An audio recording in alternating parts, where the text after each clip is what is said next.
creo, le thème en français, y pasar de L2 a L1, traducción indirecta, ¿no? Así es, la versión en français, ¿no? No me miren así, que me pongan nervioso. Es que estamos procesando. Sí. No se utiliza aquí, esos términos no se utilizan. ¿Cómo se habla de traducir? No, tema no, es hacia lengua materna o hacia lengua extranjera. Tema. No, se traducción de lengua extranjera a lengua Y materna. no tienen una expresión. No. Traducción directa, no. Que corresponda a thème versión en francés. Ah, bueno. Qué curiosidad, ¿no? Ya es. Desde que llegué a Honduras es el primer choque exótico que tengo. Y es un choque léxico. Bien, bueno, empezamos en directo. En Venezuela, no me acuerdo porque no daba clases de didáctica de español. En Venezuela no hubo algún problema así.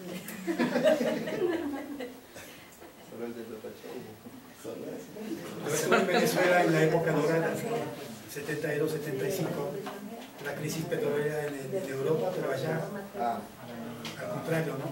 En mi sitio personal, hace tiempo que no me había hablado de mi sitio, ¿no? Entonces, hay un documento que lo voy a buscar ahí, en Bibliothèque de Travail, Biblioteca de Trabajo. Si busco traducción,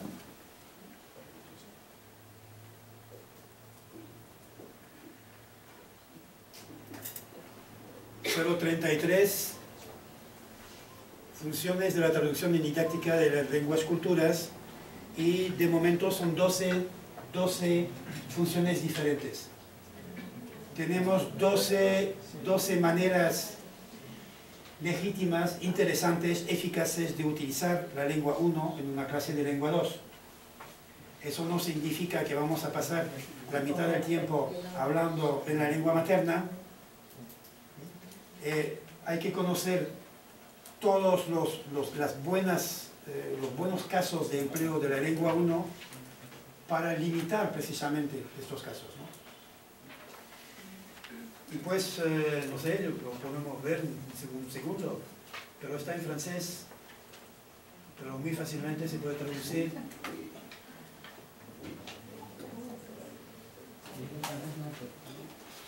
Sería una buena prueba de compañerismo que algunos de los de francés traduzcan algunos documentos al español. Y les prometo que les pongo la traducción en mi sitio con sus señas. Traducción a cargo de.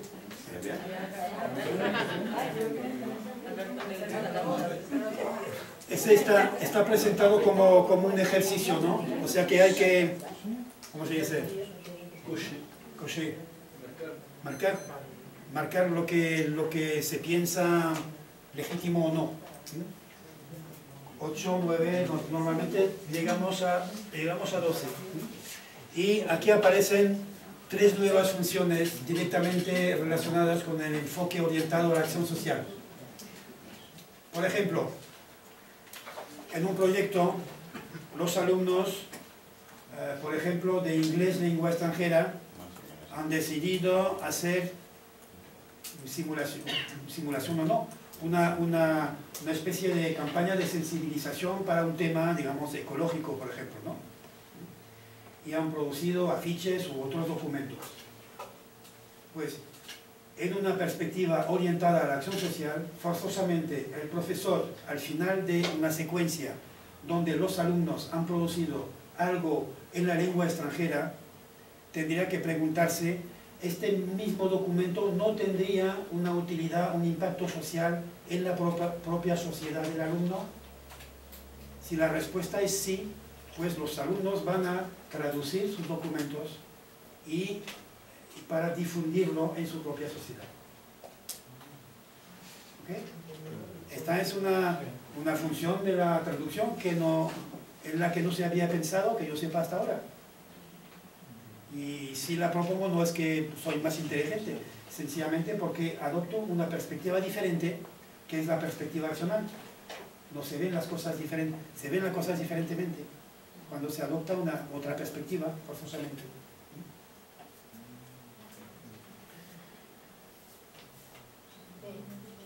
Pues,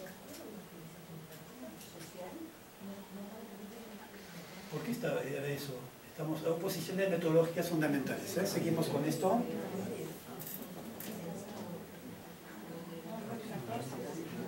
El 14. El 14.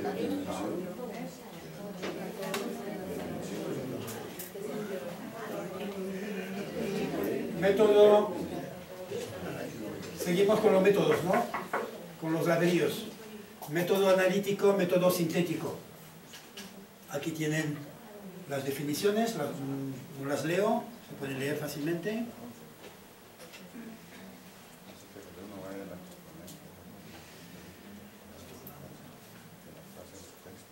Vuelvo a esto. Un momento. Son métodos opuestos. Son opuestos pero complementarios. Y esa es una idea fundamental de la complejidad. Lo que se opone es también complementario. O sea, un profesor utiliza el método directo únicamente porque sabe que en última instancia puede utilizar el método indirecto. No se podría utilizar el método directo si no existiera el método indirecto. Son opuestos y complementarios. Voy a hacer la experiencia, sería el profesor que trata de que los alumnos, en un texto determinado aparece una palabra nueva de léxico, ¿no? Entonces el profesor, pedagogía directa, método activo, bueno, a ver, esa palabra no la conocen, pero sí la pueden inducir del contexto, a ver, pues nadie. El profesor dice, pero qué tonto soy, ¿no? Bueno, eso, y sigue en la lengua extranjera, da un ejemplo para explicar la palabra. Los alumnos ahí, con cara de tontos. Otro ejemplo, un sinónimo, un antónimo, un hiperónimo, un hipónimo, y los alumnos, nada. Imagínense el profesor que diría, bueno, a mí, pedagogía activa. Si no lo encuentran, yo no doy. Y si no lo puedo explicar en la lengua extranjera, no, prohibido, no puedo explicárselo en español. No sería una... Ningún profesor lo hizo, ¿no? En un momento determinado, si el método directo no funciona, pasa al método indirecto. Si el método activo no funciona, pasa al método transmisivo. Tal vez diciendo, pero qué tontos o qué flojos soy, pero dará la respuesta si los alumnos no la encuentran, ¿no? Puede ser que aplace, ¿no? Diciendo, bueno, para la próxima vez, en su casa, diccionarios o en internet, a buscar la respuesta, yo no la doy. Pero si al final de cuentas no encuentran, dará la respuesta, claramente, ¿no? Bien, analítico, sintético, ya han visto, enfoque global. Normalmente, tampoco son métodos opuestos, pero también complementarios. Prueba de ellos es que generalmente, desde hace ahora varios decenios, en un documento oral nuevo, un documento escrito nuevo, el profesor empieza por el método sintético, ¿no? Comprensión global. Comprensión global, ¿no? Acercamiento global al texto. Pero después pasa a lo analítico. Lectura, frase por frase, explicación, palabra por palabra, etc., ¿no? Y después, generalmente, lanza una discusión sobre, de nuevo, la globalidad del texto. O sea, se articula método sintético, después analítico, y se vuelve al método sintético. ¿Okay? Deductivo e inductivo, ¿conocen? Inductivo, desde los ejemplos hacia la regla, por ejemplo, y deductivo de la regla hacia los ejemplos. Si volvemos al procedimiento estándar de la gramática del que les hablaba anteriormente, ¿se acuerdan que era identificación. Después venía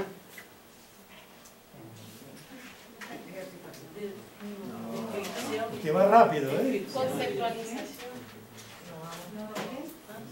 Selección. Ah, no, ya no se trata del proceso central, sino del procedimiento estándar de trabajo sobre una forma léxica o forma gramatical.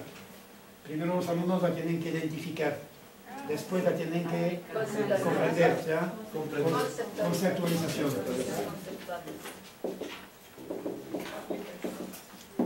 Después viene aplicación,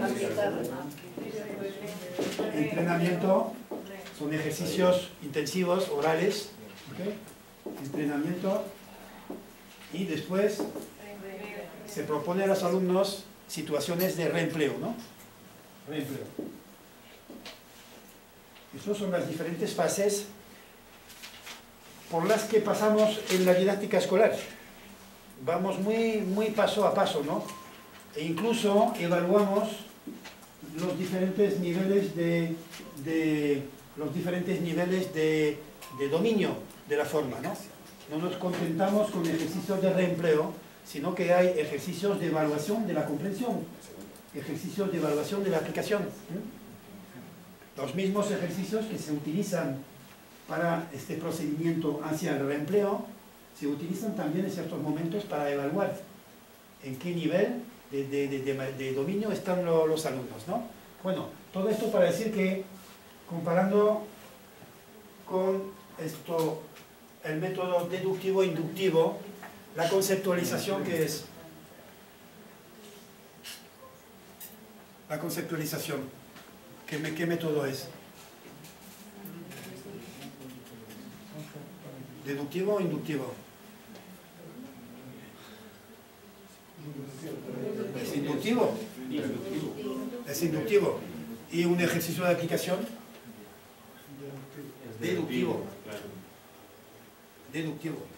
O sea, en el procedimiento, en el proceso estándar de trabajo en las formas lingüísticas, otra vez tanto gramática como léxico, pasamos, articulación, método inductivo y método deductivo. Hay oposición entre los dos métodos, pero incluso hay una relación tan fuerte que es estúpido hacer un ejercicio de conceptualización si después no viene la aplicación. Lo que legitima la conceptualización es porque viene después la conceptualización. O sea, esos dos métodos no solo son opuestos, sino que son necesarios unos a otros, completamente relacionados, ¿no?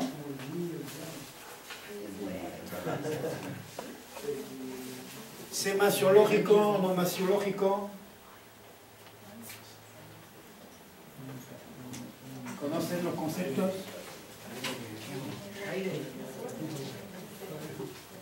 ¿Sí? ¿No?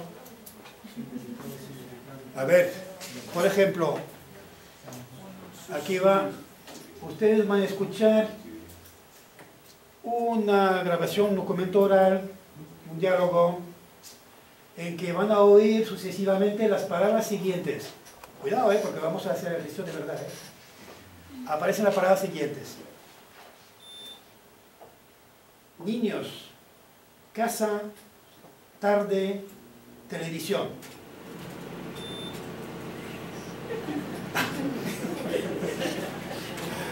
Podría integrar esto en mi cuento.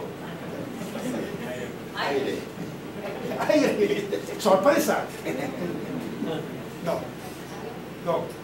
Dije niños, casa, tarde, televisión y aire.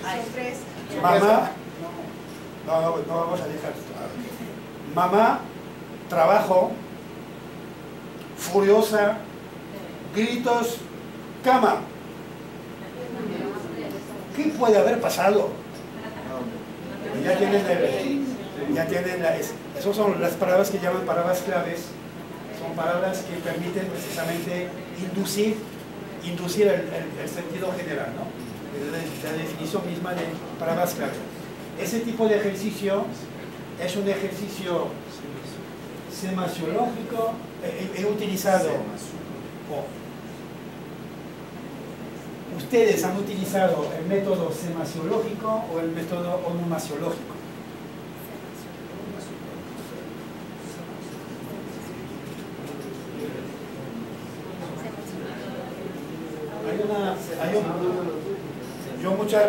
Durante muchos años yo no conseguía captar la diferencia. Sí, captaba la diferencia, pero me mezclaba siempre, ¿no? Y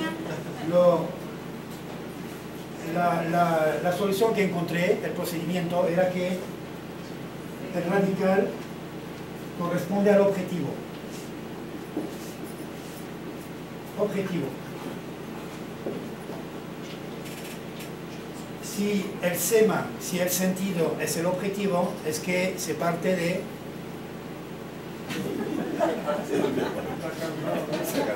Es chistoso este. Está escogiendo los momentos en que se apaga.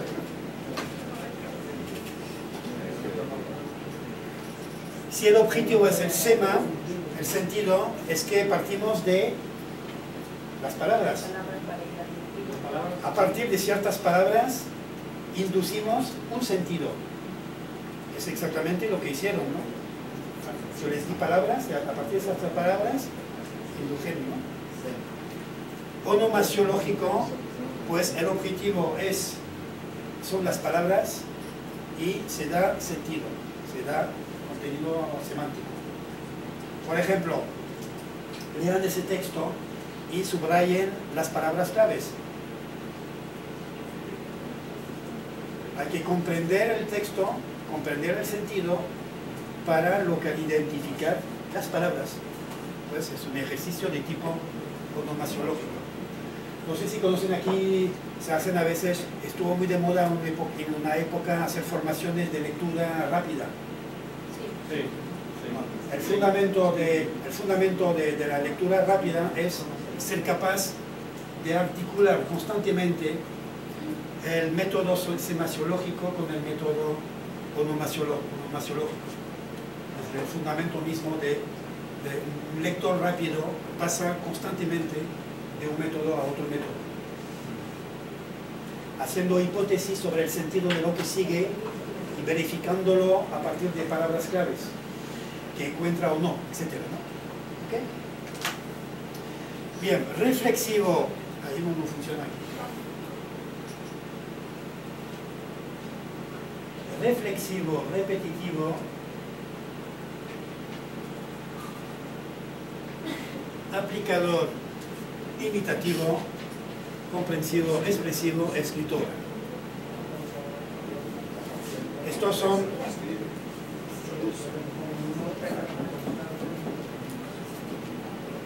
por ejemplo, un profesor está trabajando la comprensión oral. Los alumnos no consiguen captar una parte porque es una parte muy difícil de comprender oralmente. Si doy un ejemplo en francés, en un texto se va a escuchar esto.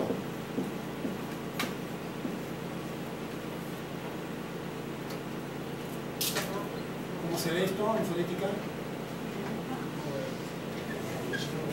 Yo n'a pas.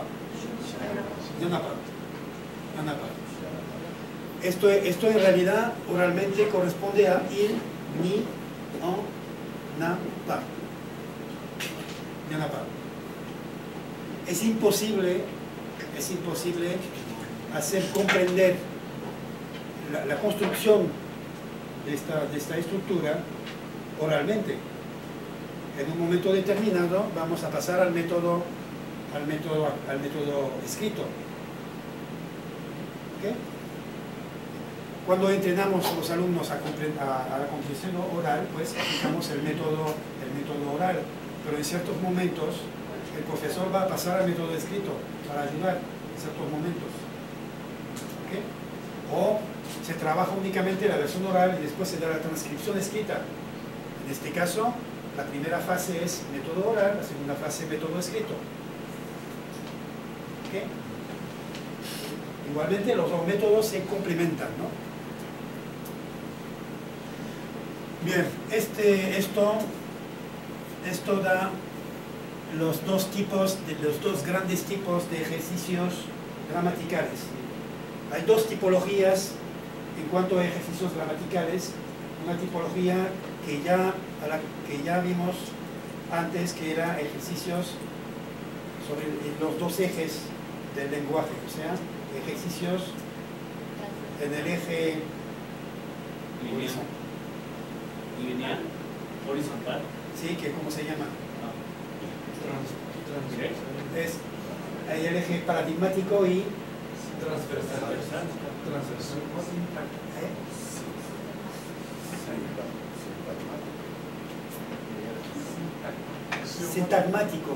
sintagmático y paradigmático.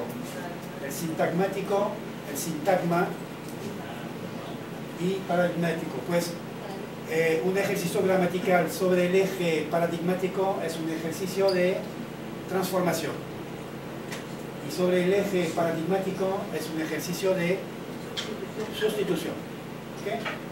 Ya hablamos de esto antes, ¿no? No sé quién dijo ejercicios de transformación y sustitución. ¿Okay?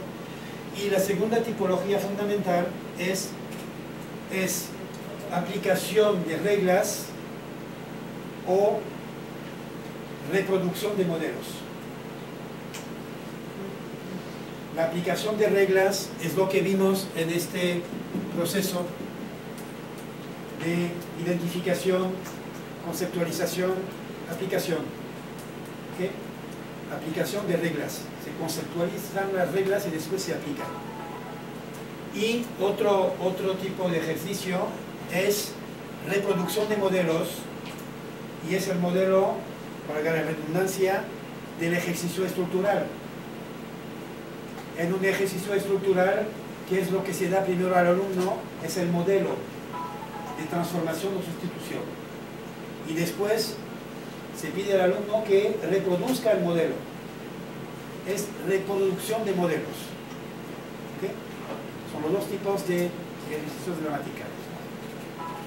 Muchas veces, en la didáctica escolar francesa, por ejemplo, para todos los idiomas, no hablo únicamente de francés lengua extranjera, se ha utilizado la reproducción de modelos para el entrenamiento. Se han combinado, en realidad, los dos tipos de ejercicios gramaticales. Para identificación, conceptualización, aplicación, pues aplicación de reglas, y después viene el entrenamiento, y para que los alumnos produzcan mucho más rápido, pues se le da modelos de reproducir. Es más fácil y rápido reproducir modelos que aplicar reglas. ¿Okay? Y más costoso cognitivamente, ¿no? Aplicar reglas que reproducir modelos. ¿Okay?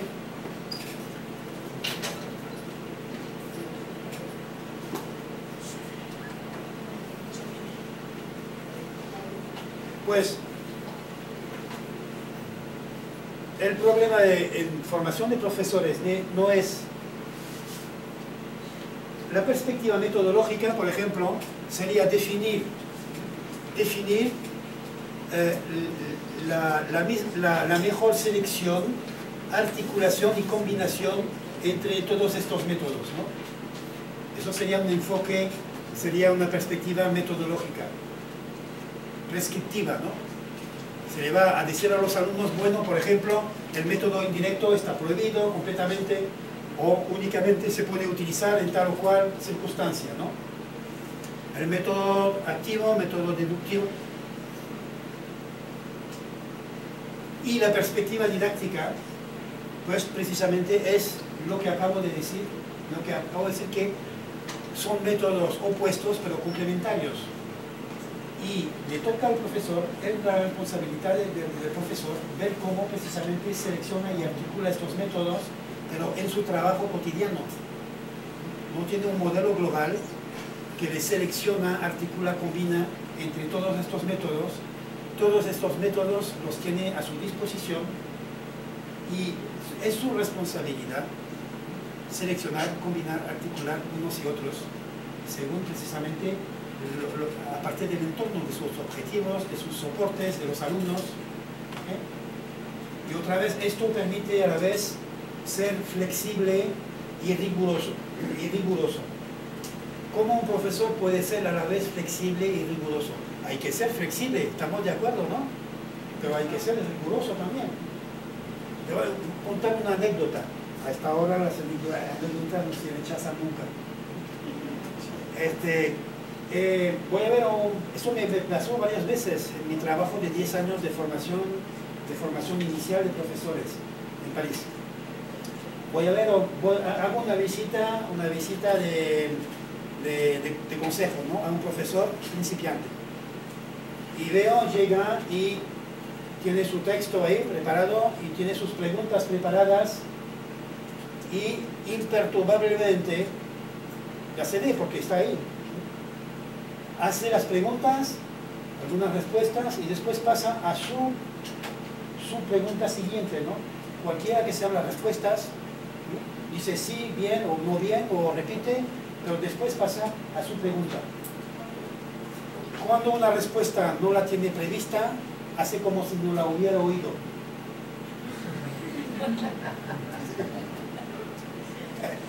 O mira así como un tonto al alumno y después mira a otro o mira a su texto, ¿no? Y el alumno dice, ¿pero qué pasa?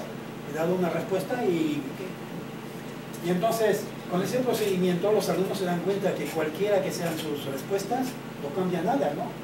El profesor ya lo tiene todo preparado. Y cuando uno se da cuenta de que no sirve nada hablar, ¿qué es lo que hace? Se calla. Pues, después de 10 minutos, ningún alumno hace respuestas y el profesor hace las preguntas y las respuestas. Al final, bueno, discuto voy a hablar con el profesor y digo, entonces, ¿qué le pareció la clase y los alumnos y todo? Ay, profesor, es que esos alumnos muy difíciles no quieren hablar. Y yo le explico que es normal, que los alumnos no son más masoquistas que nadie, que cuando se dan cuenta de que no sirve para nada hablar, se callan. ¿Qué es lo que tengo que hacer, profesor? Pues mostrar que las respuestas le interesan a todos, a usted y a todos. Ay, mira, esta respuesta no la había preparado, pero es interesante, ahora la discutimos, ¿no? Y esta respuesta sorprende al profesor. Ah, ¿cómo? Supongo que todos los alumnos, tus compañeros no estarán de acuerdo, ¿no? A ver, otras respuestas. ¿No? Y dice, bueno, me parece que ha comprendido, ¿no? Era demasiado riguroso y le muestro que tiene que ser flexible. Y ya pueden imaginar lo que veo 15 días después. Primera pregunta, 10 respuestas, ay, muy bien, seguimos la idea. Y al cabo de 10 minutos ya todo el mundo perdido, el profesor no sabe, han hablado de todas las partes del texto y me mira desesperado y yo debajo de la mesa no estoy para intervenir, solo con el profesor después. Y le voy y le digo, pero ¿sabe que tiene que ser más riguroso? Y me dice, pero profesor, me dijo lo contrario antes, de que tenía que ser más flexible. Claro, a uno que es demasiado flexible le digo que tiene que ser riguroso y al demasiado riguroso le digo que tiene que ser más flexible. Ninguna contradicción en eso, ¿no? ¿Cómo se puede combinar flexibilidad metodológica y el rigor metodológico? Pues el rigor es a nivel micrometodológico, a nivel de los métodos. Pero si el rigor está a nivel macrometodológico, ahí sí que no puede haber flexibilidad, porque el profesor lo ha preparado todo de antemano, desde el primer momento de la clase hasta el último momento de la clase. ¿Ok? Ya. Me parece que viene la hora, ¿no? Eso lo sentimos. Con los alumnos también lo sentimos. No nos hace falta este timbre con la sola actitud de los alumnos. Tenemos la hora sin reloj. Un chiste en francés. Un cloche en francés es una campana. Pero en argot, un cloche aussi es un estúpido. Un cloche. Y entonces la historia cuenta que un profesor estaba así como yo, ¿no? Estaba siguiendo la explicación y toca la campana, porque era una campana, ¿no? Y todos los alumnos empezando a levantarse y el profesor, claramente, todos a sentarse, porque aquí hay una sola cloche. Il n'y a qu'une cloche ici, c'est moi.